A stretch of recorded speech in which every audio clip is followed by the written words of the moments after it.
All right, welcome everyone. Let's jump right in. Today's explainer takes a really fascinating look at the actual mechanics of human motivation. We're going to be exploring a core concept from Steve Chandler's brilliant book, 100 Ways to Motivate Yourself. So look, if you've ever felt like you just can't stick to a goal, or you find yourself throwing in the towel when things get tough, well, we're going to unpack exactly why that happens, and more importantly, we'll see what the source material reveals about unlocking that inner strength of yours. I have no willpower. Honestly, how many times have you caught yourself saying that? Chandler points out that an uncountable number of people use this exact phrase. It's just such a common excuse, right? But here is the major reality check from the text.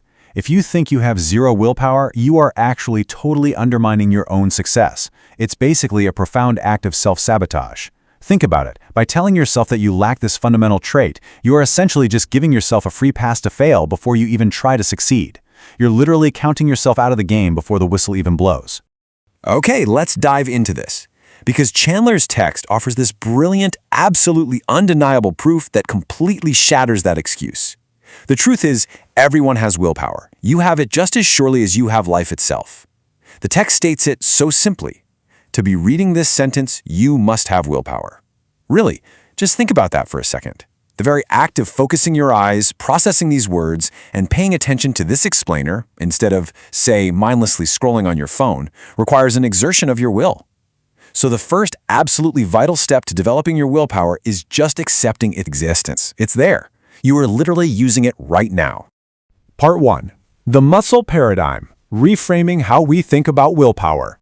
So, now that we've established that you do in fact possess willpower, Chandler argues that it operates exactly like a physical muscle in your arm. Picture this. Imagine someone puts a massive, ridiculously heavy barbell on the floor right in front of you and says, "Lift it." If you try, and you know you absolutely cannot lift it, what would you say? You would never look at them and say, "I have no strength." I mean, that would be absurd. You can walk, you carry groceries, you clearly have strength.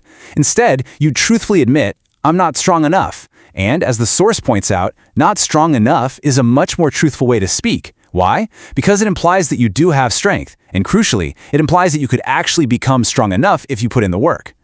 And this brilliantly illustrates how we need to treat our daily decisions. It's exactly the same with willpower.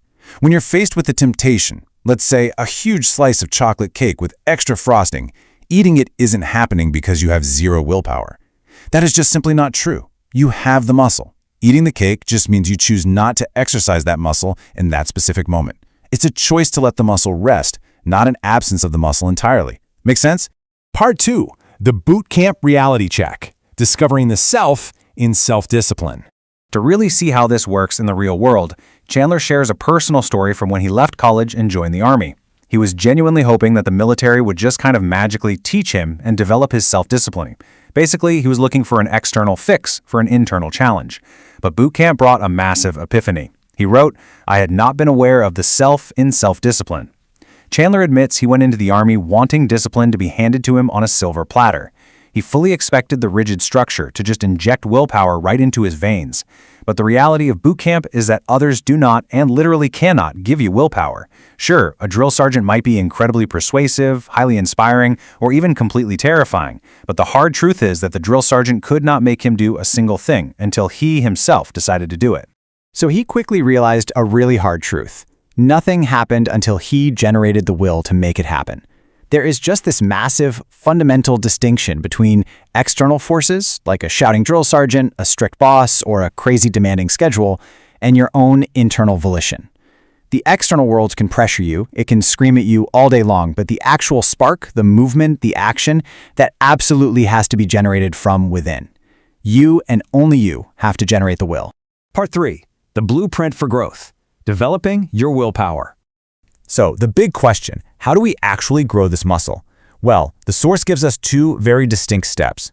Step 1, celebrate the fact that you have it. Remember that barbell? You have the muscle.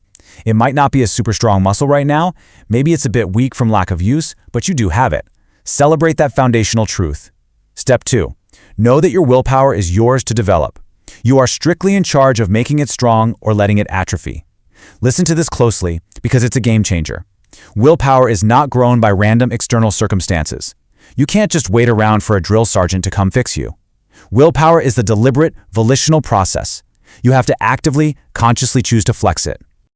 To put this all together, the text asks us to make a simple but powerful cognitive shift.